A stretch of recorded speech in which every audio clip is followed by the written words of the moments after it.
Ob koncu prve svetovne vojne je Ljubljana prevzela vlogo kulturnega, političnega in upravnega središča.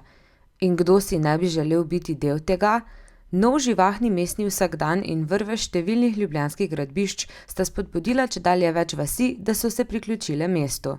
Leta 1935 je število prebivalcev zraslo na kar 85.000, mestna površina pa se je povečala na dobrih 6.500 hektarjev. Ker je mestna infrastruktura pokala po šivih in ker v mestu zavlada kaos, če začnemo graditi vse povprek, se je mestna uprava ponovno lotila priprave regulacijskega načrta. Z urejanjem mesta so se ukvarjali vodilni arhitekti obdobja. Jože Plečnik je tako pripravil svoj načrt Velike Ljubljane.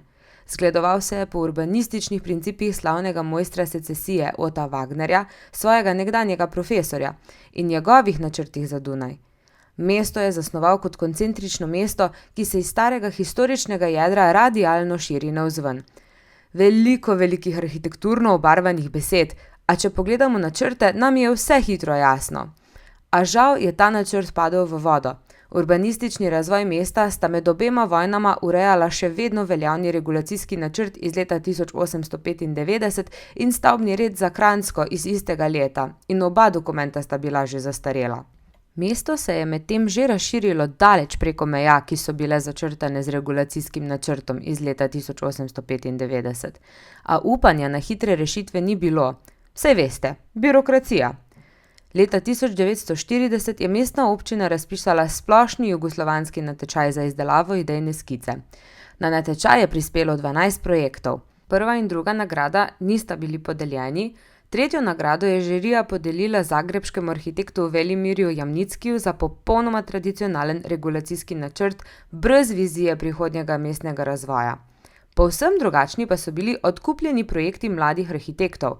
Predvsem Edvard Travnikar in Marjan Tepina sta v svojih predlogih predstavila popolnoma nov, moderen pristop k urbanističnemu načrtovanju, ki je temeljil na sodobni Le Corbusierjevi funkcionalistični teoriji, s katero sta se seznanila med delom v njegovem ateljeju v Parizu.